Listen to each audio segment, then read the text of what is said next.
Hola a todos, ¿cómo están? Seguimos en TDP. Cuando nosotros estamos hablando de herramientas, cuando estamos hablando del paradigma, el paradigma no deja de ser una herramienta para la construcción de software. Lo que tenemos que tener en cuenta, porque es muy importante, es que la calidad de las cosas que nosotros hacemos no dependen de la herramienta que nosotros usamos, sino de nuestra habilidad para crear lo que sea que estemos haciendo, en particular software. ¿A qué voy con esto? Obviamente las herramientas nos ayudan, nos simplifican algunos trabajos, pero desde el punto de vista, por ejemplo, de la programación, yo puedo tener un buen programador que programa bien, aunque usted esté usando el Notepad para escribir el texto. El hecho de que una persona use Eclipse para programar no significa que esa persona programe bien, porque el programar bien es una habilidad independiente de la herramienta que se usa para programar. Sin duda es más cómodo y es más fácil programar en Eclipse que en un bloc de notas. Pero la calidad de lo que nosotros hacemos no va de la mano o no está definida por la herramienta que nosotros usamos. Y yo creo que esto es válido para un montón de cosas, no solamente para la programación. Lo que no tenemos que perder de vista es que las herramientas son eso, herramientas. La calidad de lo que nosotros hacemos con la herramienta va a depender de nosotros. En ese sentido, el paradigma es, como dije antes, una herramienta. Y aunque el paradigma está pensado y enfocado en generar un software de calidad, la realidad es que la calidad del software que nosotros vamos a hacer depende de nosotros y no del paradigma. Aunque yo tenga un paradigma que me da herencia, polimorfismo, vinculación dinámica de código, clases y un montón de otras cosas, yo puedo tomar todos esos conceptos y usarlos mal. Entonces no voy a estar teniendo calidad. De nuevo, somos nosotros los que le damos la calidad a las cosas. Y en ese sentido es que surgen los principios del diseño o el diseño y el desarrollo de software. Y estos principios, que se conocen como los principios SOLID, es un acronismo por los términos que se van a utilizar, son principios que guían el buen diseño de software. Ahora bien, los principios SOLID son 5 principios, 5 guías que vamos a usar para poder decidir cómo encarar o cómo hacer un diseño de software. ¿Por qué decimos principios y no son reglas? Porque un principio es más que nada una sugerencia, una propuesta, una dirección en la cual se puede ir. No es que hay que hacer eso sí o sí. Vamos a ver que estos principios, como dije antes, son sugerencias, son recomendaciones a cómo nosotros encaramos o cómo tomamos decisiones con respecto al diseño. Y estos son 5 principios y se conocen como los principios SOLID por los términos o los nombres que reciben en inglés cada uno de estos principios. Que acá los vamos a manejar en castellano para hacerlo más sencillo. Los 5 principios son, los tengo escritos acá porque me los suelo olvidar. El principio de responsabilidad única, el principio de abierto y cerrado, el principio de sustitución del ISCO, el principio de segregación de interfaces y el principio de inversión de dependencias. Lo que vamos a hacer hoy es charlar sobre ellos, comentar, introducirlos, dar algún ejemplo muy chiquitito y después en la clase que viene intentar ver estos principios aplicados a código. Así que vamos a ver un poco más de código como ya hemos hecho antes. Empecemos con el principio de responsabilidad única. Este principio lo que nos dice es cada clase en nuestro sistema debería tener una única responsabilidad, una única razón por la cual está esa clase. Lo que nos está diciendo este principio es que un cambio en la especificación del problema, en una única parte de la especificación del problema, debería derivar en un cambio en una clase. Esto es, si cambia algo en el problema en un único lugar, en un solo lugar, eso afecta una clase. ¿Sí? Si yo tengo una clase, tengo una especificación de un problema y cambios en distintos lugares de la especificación del problema me están generando cambios en la clase, en una única clase, entonces probablemente yo tenga una clase que tiene muchas responsabilidades, una clase que hace demasiadas cosas. Mientras más cosas, más responsabilidades tenga la clase, más lugares de donde me van a llegar cambios puede llegar a pasar. Y eso es algo que yo no quiero que ocurra. ¿Cuándo pasa esto? Cuando yo tengo una clase que hace muchas cosas que quizás no son todas propias del mismo concepto. Por ejemplo, tengo una clase juego que mantiene el puntaje, pero a su vez maneja la parte gráfica del juego. A esta clase le estoy dando dos responsabilidades. Distinto es, por ejemplo, tener una clase pila que apila y desapila. En realidad, podemos pensarlo como son dos responsabilidades, pero está dentro de una gran responsabilidad que es manejar la pila. ¿Sí?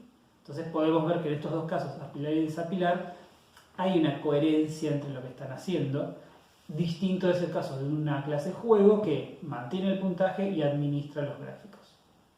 Entonces, el principio de responsabilidad única lo que nos dice es cada clase debería tener una única responsabilidad. Cada clase debería tener una única razón por la cual existir. En el caso del juego, yo por lo menos debería separar eso en dos clases. Una clase que se encargue, cuya responsabilidad sea administrar el puntaje del juego, y otra clase cuya responsabilidad sea manejar la parte gráfica. Ese es el principio de responsabilidad única. Después viene el principio de abierto-cerrado. El principio de abierto-cerrado nos dice que una clase debería ser abierta para ser extendida, pero cerrada para hacer modificaciones. Esto quiere decir que cuando yo debería fomentar en mi diseño que para cada una de mis clases tiene que ser fácil poder extender la clase, pero deberíamos evitar modificar la clase. ¿Sí? Esto, ¿se acuerdan? Lo habíamos visto en las clases pasadas cuando hablábamos de la ventaja de la herencia para poder introducir un cambio. Yo si quiero introducir un cambio en una clase, la mejor forma de hacerlo es con una herencia y una redefinición. De esa manera estoy generando una clase nueva para el cambio y todo lo que yo tenía antes usando la clase anterior, la sigo usando y eso no cambió. Entonces, si yo hago una modificación en la nueva clase, no afecto a la anterior y no afecto al resto de las clases que estaban usando esta que yo digo acá. ¿Sí?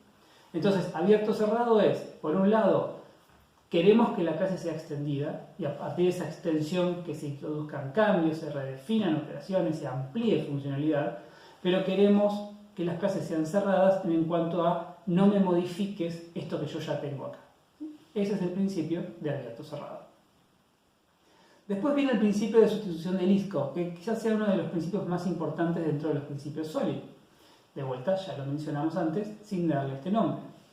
El principio de sustitución de ISCO lo que nos dice es, a partir de una jerarquía de herencia, yo debería poder reemplazar cualquier aparición de un ancestro en la jerarquía de herencia por un descendiente y todo tiene que seguir funcionando bien. Ese es el principio de sustitución. ¿Y por qué todo tiene que funcionar bien? Porque si la jerarquía de herencia está bien hecha, yo tengo un ancestro y un descendiente, la jerarquía de herencia lo que me dice es que si esta es la clase A y por acá tengo la clase R, R es descendiente de A. Y como ya dijimos antes, toda instancia de R es una instancia de A. Entonces si yo donde dice A pongo R y el diseño está bien hecho, todo tiene que funcionar bien porque R es a partir de la herencia. Un ejemplo que podemos dar acá es, nosotros podemos decir que dentro de la universidad hay alumnos, tenemos alumnos internacionales, los alumnos internacionales son alumnos. Entonces imaginemos nuestra jerarquía de herencia, donde planteamos que tenemos la clase alumno y alumno internacional es un alumno. Ahora bien, el principio de sustitución lo que nos dice es, si yo tuviese un problema, una especificación donde me están hablando de los alumnos, ¿sí? Y yo digo, por ejemplo, todos los alumnos de la universidad van a poder acceder a un nuevo descuento en el colectivo. El principio de sustitución dice, bueno, como vos dijiste que los alumnos internacionales son alumnos, esa frase que acabas de decir, sacá la aparición de alumnos, poné alumno internacional y debería seguir siendo válida. Entonces, si nosotros decimos, bueno, todos los alumnos de la universidad recibirán un nuevo descuento en el colectivo. Ahora yo digo, todos los alumnos internacionales recibirán un descuento en los colectivos. Eso tiene que seguir siendo verdad si efectivamente es correcto que los alumnos internacionales sean alumnos de la universidad. Si alguien viene y me dice, no, eso en realidad no es válido para alumnos internacionales, entonces algo ahí está mal hecho. ¿Está bien? Porque no se está dando el principio de sustitución. Después viene el principio de segregación de interfaces. El principio de segregación de interfaces lo que nos dice es que nosotros tendríamos que tener las interfaces lo más chiquitas posibles, ¿sí? No deberíamos adoptar interfaces que no vamos a usar. Esto pasa mucho cuando nosotros empezamos a implementar interfaces o a heredar de clases porque necesitamos algo de esa clase. El clásico ejemplo es, yo puedo decir, yo tengo una pila y quiero implementar la pila con una lista. Entonces yo agarro y digo, bueno, perfecto, pila, entonces hereda de lista. Porque si yo digo que implemento la pila con una lista, puedo pensar la pila como una lista. Entonces ya tengo todas las estructuras, todas las operaciones para poder implementar mi pila con una lista.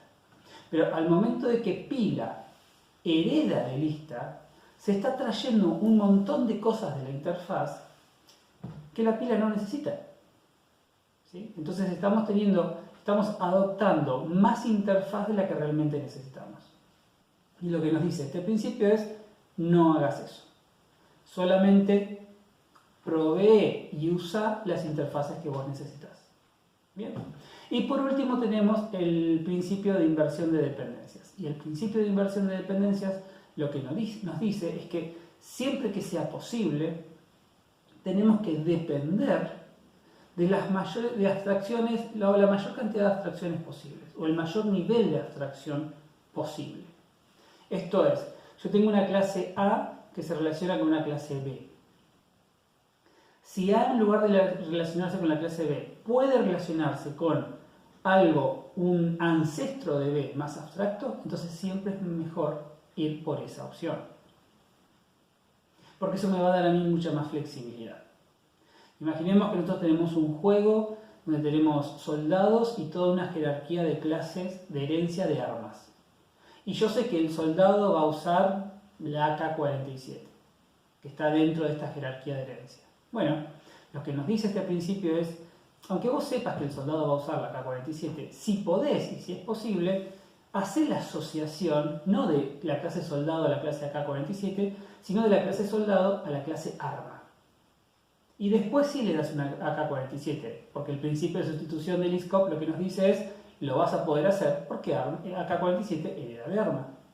Pero al tener la dependencia a la clase más abstracta posible, ganamos la libertad, la flexibilidad de que si el día de mañana queremos hacer un cambio, queremos cambiar el tipo de arma que usa el soldado, no tengo que modificar nada del soldado, porque la asociación ya está hecha a la clase más abstracta posible. ¿Sí? Fíjense que estos principios van de la mano de lo que son los objetivos que tenía el paradigma desde el principio. ¿Sí? Favorecer la reusabilidad, favorecer la seguridad, favorecer la extensión de las cosas.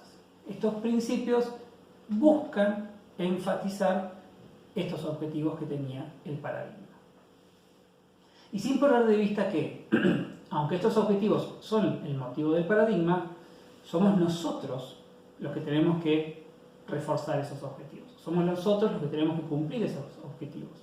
Aunque tengamos herencia, polimorfismo y todas esas cosas, el usarlo bien, ¿sí? O el tener en cuenta estos objetivos en el diseño es lo que nos va a permitir a nosotros hacer un buen diseño de clases.